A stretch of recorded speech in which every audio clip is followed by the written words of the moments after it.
Hey, yo, it's Hip Hop DJ Eternal 88. What's going on, y'all? Make sure y'all hit that like and subscribe, and hit the subscribe so when I drop a video, you get notified.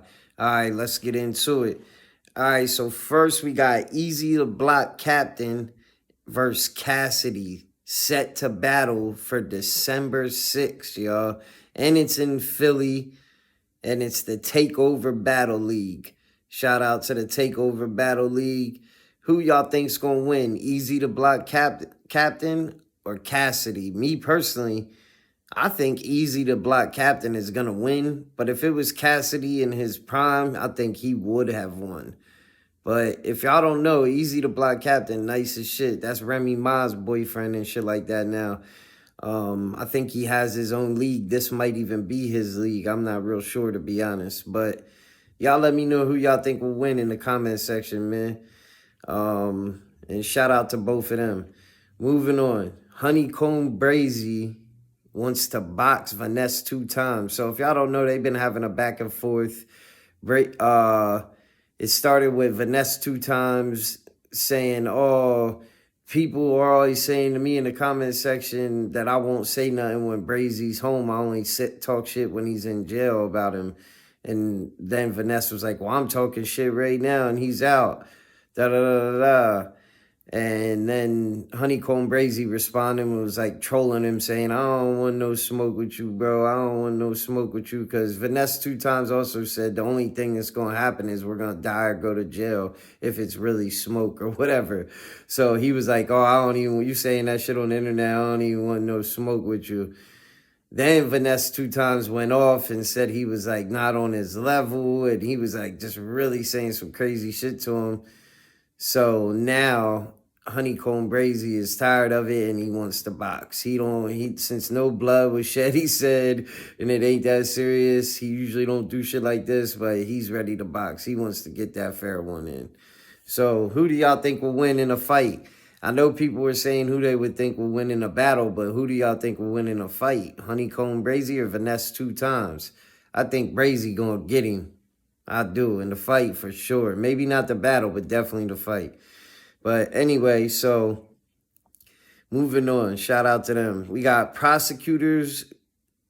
All right, so the prosecutors in the Julio Fulio case are using Yungeen Ace's music video, Who I Smoke, as evidence. So the Julio Fulio murder case is going on right now with Alicia Andrews and all the other people or whatever. And they're basically using his song, Yungeen Ace's song, Who I Smoke, as evidence. And this got people speculating what's to come next for Yungeen Ace. You know what I mean? People are saying, like, game over in the captions and shit like that. Like, I don't know exactly what that means, but it sounds like people think something might end up coming out of this for Yungeen Ace. But I don't wish that on him at all. I'm just saying that's the vibes I'm getting when I'm reading the comments and shit like that. That this ain't looking good for him either. But who knows, man? I don't doubt that. You know what I'm saying? But anyway, moving on. Megan Thee Stallion, y'all. We haven't heard nothing from Megan Thee Stallion for a minute. She dropped a new song called Lover Girl, right? And she's speaking out now. And she's accusing people of actually getting paid to talk down on her. That's literally what she's saying. She's saying that people get paid to talk shit on her. She's saying to all the hotties, I guess that's like her little, like, you know, Beyonce got the Beehive and shit. They all got their little, you know what I mean, little crews or whatever. She's saying to the hotties, chill out, nothing's even that serious. She's just saying basically people get paid to talk shit about her, so why wouldn't they? And I think she's kind of sending shots at academics, but I'm not too sure. Y'all tell me what y'all think. Check this out. Let's get it. Real hottie, okay? When I do peep online and see what y'all doing, I feel like y'all get so easily riled up and easily discouraged when y'all know people get paid to talk crazy about me. Like, don't it seem a little weird, like how overwhelming a lot of Megan Thee Stallion hate seem? Like, that don't seem right, do it? It's not, because people are getting paid to do this. These are bots. These are paid people Like, if you scroll through some of these people's tweets, it'd be a man that been tweeting about sports for 8 years. Now all of a sudden, he just hate Megan Thee Stallion. These people are getting paid to do this. Stop listening to them. Bitch, they time up. Like, what is it even to hate on? I don't be doing nothing. I be in the house with my man, with my dogs, watching anime at the studio.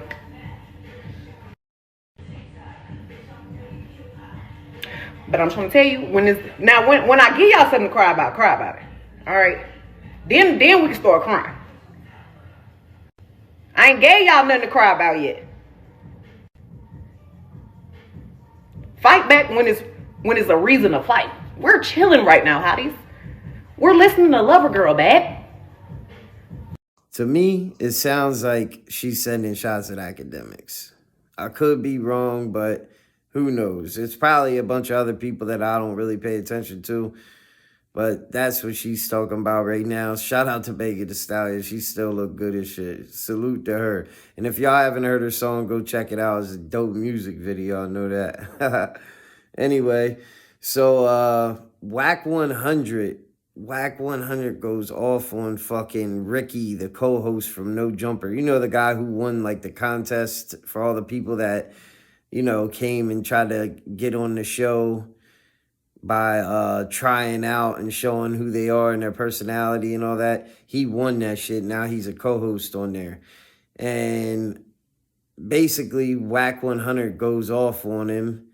And we're going to listen to the Wack 100 clip. Then we're going to play the Ricky clip after that of why Wack 100 says this. And the reason I'm doing it that way is because I want to let you hear what Wack says first, and then what the dude said that pissed Wack off, so y'all can say if what Wack says here is even warranted, or if he's just trying to create some kind of chaos like he always does, y'all. Check this out. Let's get it.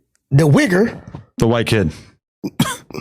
I was just saying we got to bring Wigger back. No. It's a good word. What? Yeah, the Wigger. I mean, we all know what it Whoever means. this little black dude is. Well, he's white. Whatever the he is. What is it? He's trans. He looked black to me, but he act like he a white boy. We're still talking about the same white kid, New York drill official. No, I'm talking about this dude that they were supposed to won the mayor, whatever you did up here. This little black dude. Oh, Ricky. Yeah, Ricky. Formerly Ricky known as Dicky Flip Mouth. Phone. Dicky Mouth Ricky. Oh. So I guess he want to issue with me, talking about I got emotional and I spin narratives. I don't spin narratives. I put the facts on the table. You know what I'm saying? On some real shit. Lunch, I had a conversation with him. I said, bro, it ain't point that I don't like you. I want you to call. I just think whoever you in front of, you become them. You fake. Lush. Wack 100 definitely spins narratives, y'all. So he's talking about this guy that I'm about to play right now. And listen to what this guy, Ricky, really says. I'm not too big on the Ricky guy, pause, but like I don't think he's the greatest co-host on there. But I feel like if it's No Jumper, if people are speaking on Wack 100, what the fuck is the problem? He does a show with Adam. People speak on Adam. It's like people speak on everybody at No Jumper that works at No Jumper. It's a podcast. That's what people are going to do. So I think Wack just be taking shit too serious because he don't even really get crazy here, y'all. Check this out. Let's get it. You want to read the Wimpy Wops? All right, yeah. So this is poetry for all. I bet Ricky won't respond to Wack. Oh yeah, hold on. Let's Wack, man. Why you want to Wack? What did Wack say about you exactly? I think he just called me a square L7. You know, he gave me the academics treatment and shit. He said he was gonna get up with me and talk to me, and we be running out of the building when he comes up here to pod. And my official response to Wack is, bro, I don't want any problems with you. I misunderstood the video. I was taking up for Brick's old lady because Brick's old lady don't get to come on this microphone and defend herself. She said it was a prior love from high school. I'm going to believe the woman because that's her business. You feel me? And I know you and Brick got your problems, but I don't think we should be, running her name through the mud. Does that mean I got a problem with you? No. You know what I'm saying? Shout out Adam for hiding me from Wack. Apparently, he's been hiding me from Wack this whole time. But I didn't know he had problems. I thought it would be cool to, pod with Wack and shit like that. And, hopefully we get some content in the future. But Wack, I don't got any problems with you. I really feel like he was just mad at, like, Munchie or somebody else in the clip. And I just caught a couple strays because, he's like sworn enemies with some of these guys. I don't know what all their history is, but I know they talk shit about each other on these platforms. So If we're defending people, because I caught the same like shit that you did essentially. You know what I'm saying? Like, but Ben and me and Wack actually have a relationship, which makes it like a little bit have more gravity. You feel me? But like on top of that, like Brick is my man's. You feel me? So like I really don't want to be in the middle of whatever the fuck these two guys got going on. And Right. I'm really, frankly, I'll just say this: I'm very bored of these two guys calling each other out and calling each other rats and this and that or whatever the fuck's going on. Yeah. I don't got nothing to do with it.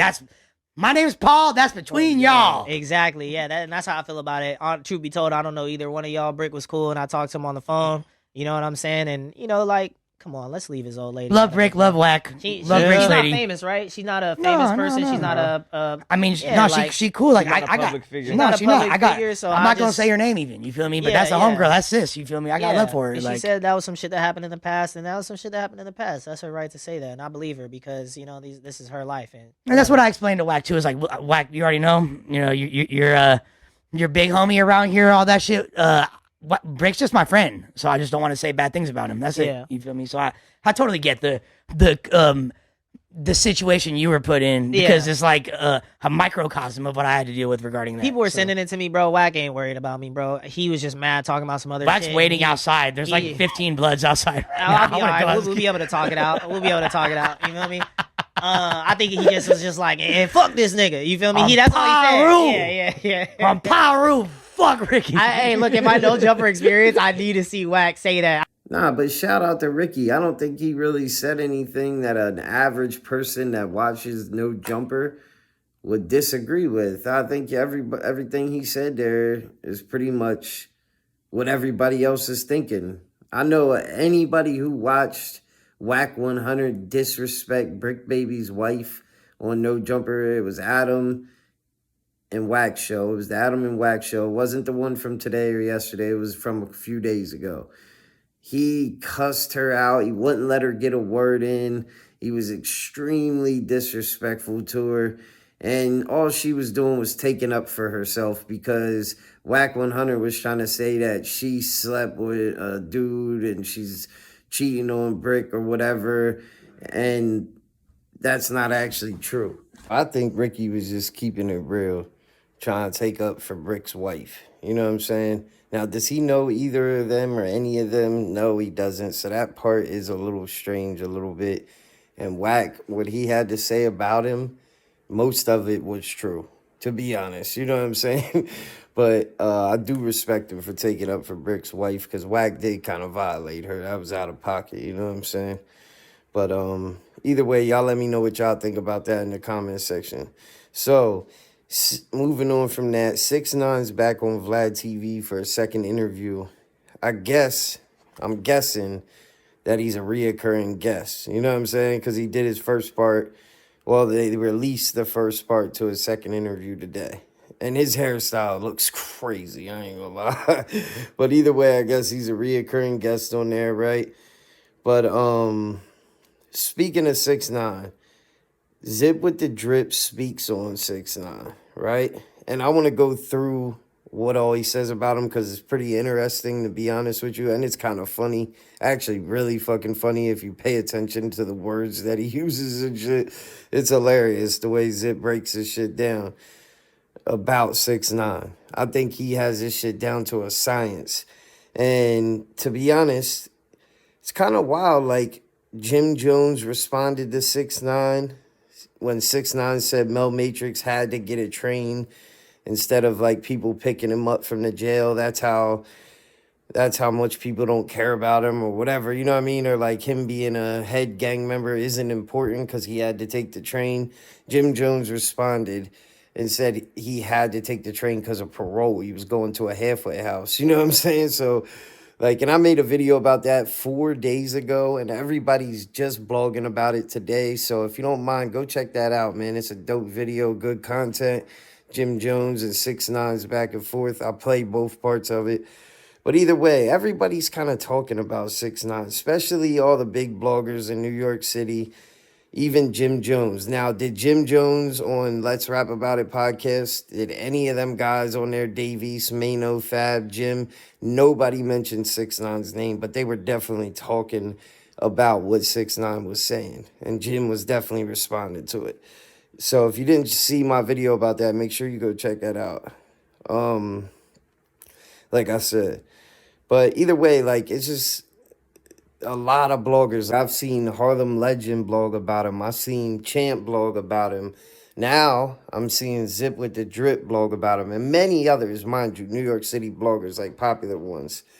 But check out what Zipwitthedrip has to say first. It's pretty dope the way he breaks this shit down, builds him up just to tear him down. But to be honest, everything he says is true.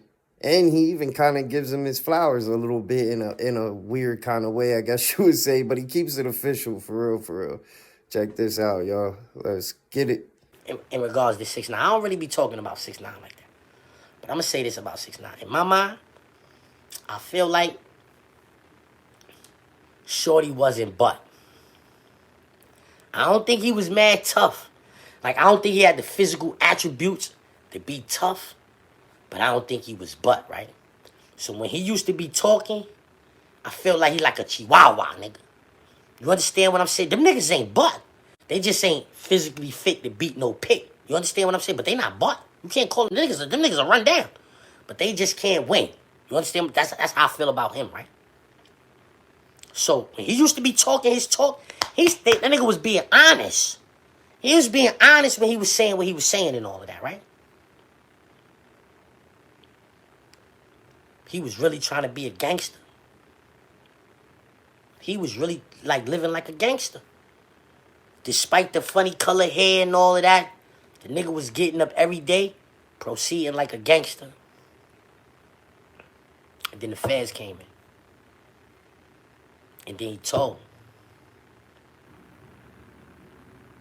And he probably thought he was going to go to jail for 20, 30 years, 40 years, or some shit like that for the shit them niggas. Because them niggas had some shootings and all of that. And anytime the shootings involves a nigga know, you can get yourself 20 years, 30 years over some shootings, you heard? So they scared the nigga up a little bit, or a lot of bit, made him tell on them niggas, you heard? He told on niggas. Whatever the situation, oh, these niggas did this, these niggas did that, you still told on niggas. You was living like a gangster. You was waking up every day, like I just said. I know you was feeling that. Yeah, that's a fact. You was waking up every day, proceeding like a gangster.